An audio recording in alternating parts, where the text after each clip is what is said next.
शिवाजीने 2 option होते. एक होता पिझ्झा आणि दुसरा होता सँडविच. तर शिवाजीने सँडविच सिलेक्ट केलं. मग काय लागलं तयारीला.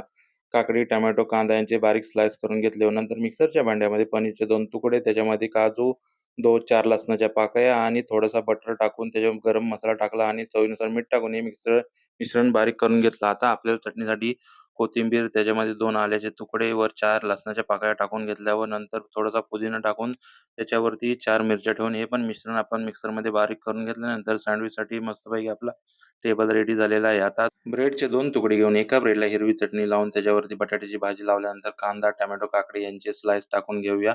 त्याच्यानंतर दुसऱ्या ब्रेडला बी आपण घरी बनवलेलं मेयोनीज लावून घेऊया व हे 2 सँडविचच्या भांड्यामध्ये गरम करायला ठेवूया. गरम झाल्यानंतर मस्तपैकी उघडल्यानंतर खमंग असा वास सुटला होता सँडविचचा. मग काय मधून त्याला कापून घेऊन चीजचा पाऊस पाडून घेतला. पाऊस पाडून झाल्यानंतर थोडासा शेवचा पण पाऊस पाडला. म्हणलं कशाला उगाच हे. त्यानंतर खायला घेतलं तर एक नंबर ग्रिल सँडविच झाला होता.